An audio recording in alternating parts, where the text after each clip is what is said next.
This is my comparison of the Remarkable tablet and the Supernote. This is the Remarkable 1 and this is the Supernote A5X.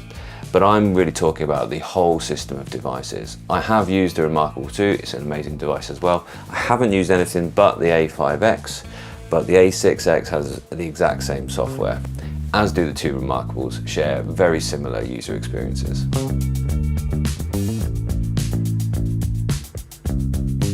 Just remember, in this video I'm comparing the devices and I'm going to compare them in all these different categories, but I'm not comparing the companies. A lot has been said about the customer experience with the Remarkable company versus the Supernote company, and in general it seems that Supernote customer experience seems to be a lot better, although I personally have had a really good customer service experience with the Remarkable.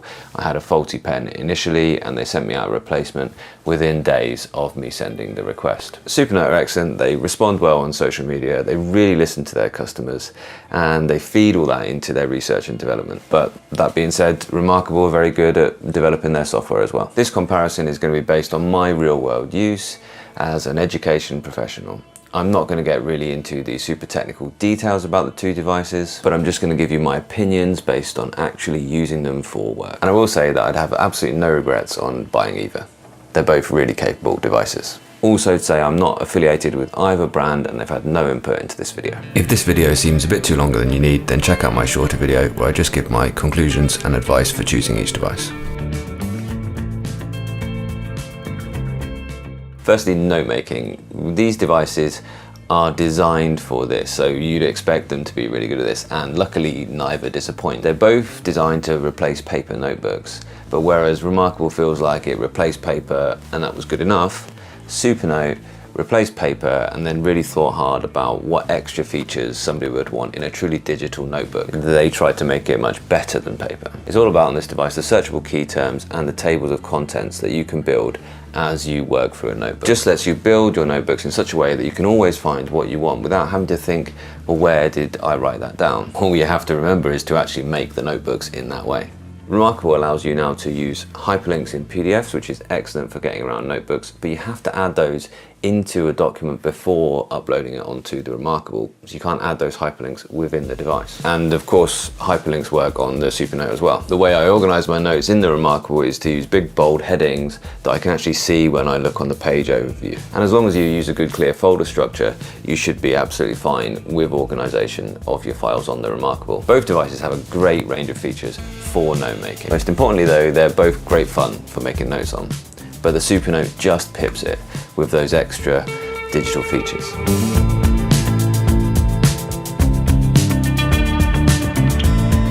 Organization.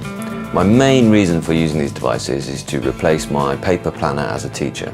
So for keeping organized. I basically have a page for each day and I note down everything I've got to do in that day, at what time of day I've got to do it. So both do that really well. I love the way you can move stuff around. You can move things to different days, or you can make them bigger or smaller if you need a bit more space. And I love the way you can just delete things when they're done. And it really feels like every day you're just working through this to-do list and you're not just crossing it out so it's still there, but you're actually deleting it and clearing things out of your day. You can highlight things, you can use different pens, and that's an excellent thing about digital planning. So Supernote just pips this category because of the things you can actually do on the device. And in the last update, the calendar arrived, and it's a proper digital calendar. It was really easy to sync it with my Gmail or Outlook calendar. So for that reason, for organization, the Supernote is just beating the Remarkable. So on the Remarkable, you're going to be stuck either buying or downloading or making your own paper calendar, essentially, which is just digital pages.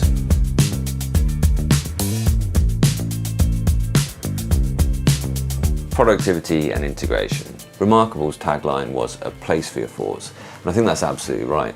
You want these devices to get out of your way. You don't want the digital aspect of these devices to interfere with your thinking. You don't want them constantly bonging and telling you that some app needs updating, or that you've got an email that's just essentially spam. Whilst that's a great and it's a noble aim, and once you embrace it, you're glad that you did, the biggest complaint about the Remarkable, beyond their customer service, is the limitations of the software. You see, minimalism is great until you want a specific feature that it doesn't have. And then it's going to become quite frustrating that it doesn't actually have that feature. There are loads of patches and hacks that you can install onto the Remarkable, but the problem with that is every time Remarkable updates the software, you are going to have to re-upload that patch, that hack, onto the device. And it's going to become a bit of a project that you're keeping this device updated rather than just using it as your notebook to get out of your way. And all of a sudden, working on the software of the device has become a thing all in itself. And all these workarounds are just going to be taking up too much of your time. And that's going to be annoying. So for example, my colleague had got her Remarkable 2 and she was really enjoying it. She loved the experience of using it. But what she really wanted to do was to take notes in meetings and then use the handwriting recognition to insert those into tables in a Word document. The handwriting recognition was great. What she was having to do was email it to herself and then copy and paste sections of the text into the table on the laptop. And it turned out that using the laptop directly in the meeting was an awful lot easier. So she reverted to doing that rather than using the device that she really enjoyed. So Supernote just gets this category because it has those features that professionals will want. So for example, my colleague could have actually inserted text directly into tables in Word documents on this device. There will be a calendar, you can send and receive emails on it, and you can do some basic office stuff as well. Seems also that they will be bringing more Android apps to the Supernote, so watch this space. I'm hoping that Kindle app is just a start. I would stress though that neither of these devices are really a productivity powerhouse. If you're looking for something like that, then consider getting an iPad. And I've done a comparison of e-ink devices and an iPad just here. Because an iPad will integrate with all your apps. If you use Microsoft Office, then you have all those great Microsoft Office apps on the iPad. But if your workflow will always involve just jotting down ideas on bits of paper, then these can integrate really well into that existing workflow. Both of these devices easily do what I wanted them to do, and that is to replace my paper planner. It's a place for my thoughts, and I have basically unlimited pages. I only really occasionally use those extra features beyond note making. And when I want to be productive, it's always just sat next to me as a place for me to jot down any thoughts and ideas as I work on a more powerful machine.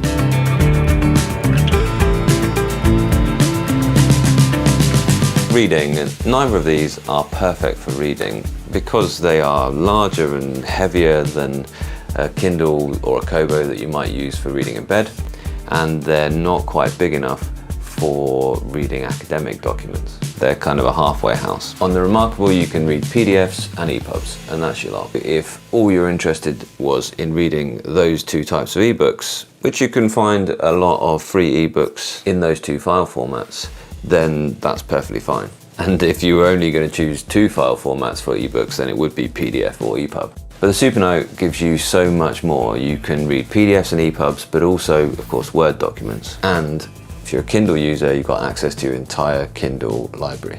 And because of that, I think it's only really the Supernote that could replace your dedicated e-reader. Certainly if you did want just one device to replace your notepad and your e-reader, then getting the A6X might be a good choice for you. That's slightly smaller and lighter form factor. And both these devices should really easily replace your e-reader because they have these wonderful A5 sized e-ink screens that are just great for reading on. E-ink is really easy on your eye and you can use it in all different lighting conditions, well, except for completely dark because neither of these devices have actual backlights. As an academic reader, then e-ink tablets are amazing because you can of course annotate directly on your ebook. But the only downside of these two devices is the size. Neither of them are the size of a full A4 sheet of paper, they're half that size. There are some options if you did want a larger device for academic reading. For example, this is the QuirkLogic paper. I would suggest if academic reading was really important to you, look at something A4 size. And the A4 size also gives you an option to have a split screen functionality. So you can have a reference text on one side and your notes that you're working on the other side. And that's a really powerful tool. So if you're an academic, I strongly suggest you look at something larger, because when you use a PDF which is designed to be printed at A4 sized, then the print on these things can be quite small, and you don't want to be stuck in a world of zooming in and zooming out as you're trying to read and digest some information. So in one respect these devices aren't big enough, but in another respect they're way too big and heavy. They're much larger and heavier than the smallest Kindle or Kobo devices, so they're not likely to replace your bedtime reader or your beach reader. So the Supernote wins the reading category, but not by much, and it's really because it has that Kindle option.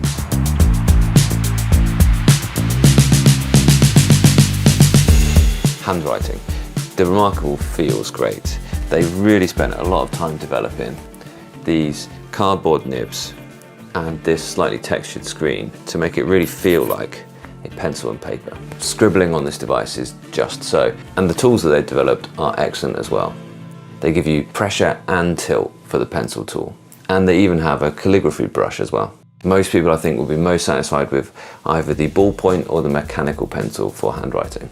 The accuracy of the stylus, the speed of the stylus is second to none. It's perfect. It's just as it would feel as handwriting on paper. It's the best until you try the Supernote. I do not have the world's most accurate handwriting, but for some reason when I pick up this wonderfully weighted heart of metal pen and I put this fine ceramic nib, which you never need to change by the way, onto this restorative film, and I can just write really neat script almost every time. It is really nice. But there are only two pen types, and I only ever use one, which is the pressure sensitive one. But these tools are good, they are fine, and they're very customizable in themselves. Supernote does plan to bring more updates and more different pen tools in future updates, but I think it's just that extra resistance of the restorative film which makes me able to write really neatly on it. And there's something addictive about writing on it. I just want to pick this device up and make notes. It's also pretty accurate near the edge, which is something that the Remarkable has a bit of an issue with, the pen accuracy towards the edge of the screen. So the Supernote wins it for handwriting.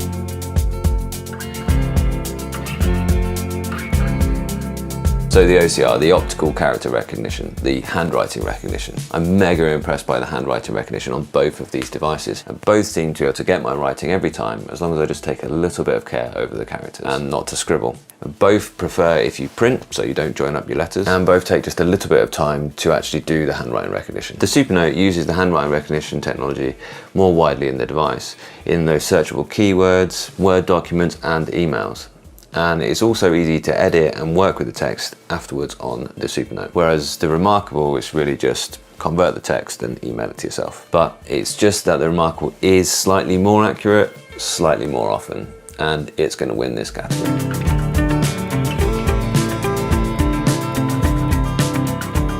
For drawing, I've made a few videos about actually drawing on the Remarkable, and I really love it. They've just got the tools right, especially that pencil tool. The feel of the marker on the screen is so like pencil and paper that it's just a really natural feeling if you're actually used to drawing with pencil on paper. Remarkable uses the tilt function as well, so you can get a really nice variation in shading, which the Supernote doesn't. It's also great that you can export as a vector file and work with it on the computer afterwards. Supernote is pretty limited on drawing because there's only those two pen types.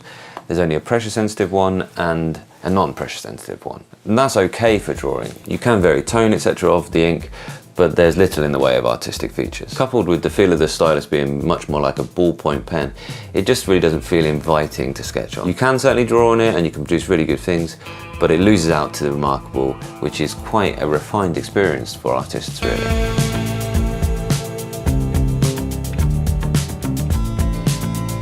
So I've talked a little bit about the feel of the two screens, and it might surprise you that they're so different because essentially the e-ink screen underneath the top layer is basically the same. But they do feel worlds apart. It's all about the combination of that top layer and the nib of the stylus that you're using. Remarkable has this sort of abrasive top layer and a cardboard nib in the stylus. It does give just that right amount of friction to make it feel like a pencil on cartridge paper. The Supernote has this slightly soft film, which the ceramic nib actually indents as you write, and then it regenerates and it's back to perfectly smooth again. It really feels like you're pressing a pen into paper. It's a tie for me because they're so different. I like them both, but for different reasons. The Remarkable for that sketchy feel, and the Supernote for that quality pen and paper feel. So which that you're going to like is just going to come down to personal preference.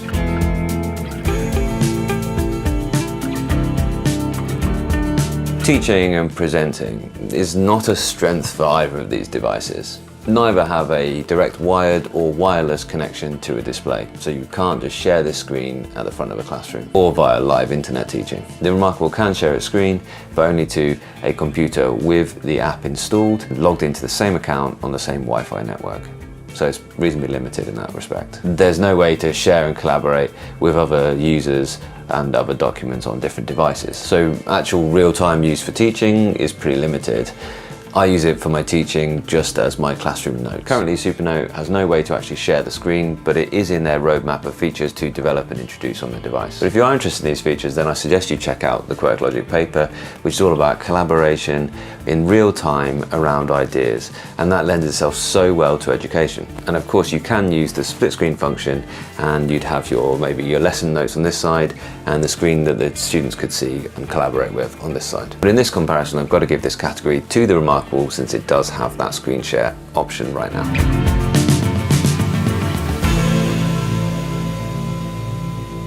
So lastly, it's the price, and both are too expensive, I'm afraid. But unfortunately, that's just where this technology is at right now. E-ink screens of this size are just not made in high enough volumes for them to be cheap at this point. And this is going to hold the market back until that's solved, because most of the money that you're paying for this device goes into buying that large A5 e-ink screen. And it means that very little money actually goes into the computing parts.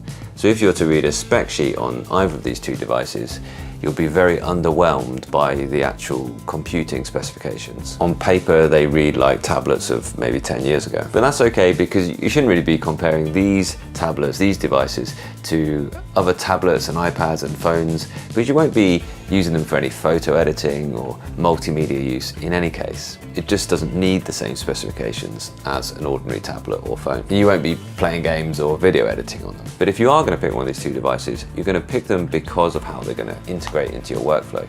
You need to know that they are going to work in your workflow before you shell out that price for them. In any case, the thing about that price is that the companies know that they need to produce a really premium, high build quality device for somebody to spend that amount on it. And they really have in both these cases. The build quality and design of them is just superb. So it's a tie. They're both expensive, but understandably so.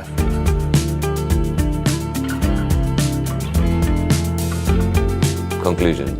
My comparison comes out at 5-3 in favour of the Supernote. Long story short, sketchers by the Remarkable, writers by the Supernote. So which are you going to buy? Based on the advice I've given you today, or because of other things you've heard about the two devices, which device are you going to buy? Leave that in the comment below. I didn't really mention build quality or design because they're both superlative. And I didn't really talk about the battery life because they should both last for a week, which is good enough for me. I didn't mention accessories as well because they both have a great range, from premium accessories to the less expensive accessories. But for me, I think it's fair to say that the Supernote is the better device, but I think there's still plenty of reasons why you would buy the Remarkable. And I really hope this video helped you make the choice. If you're interested in some other videos on these two devices, then check out these ones here. And please remember, the best way to say thanks is to like the video, subscribe to the channel, and to maybe leave a comment. And all of that is absolutely free.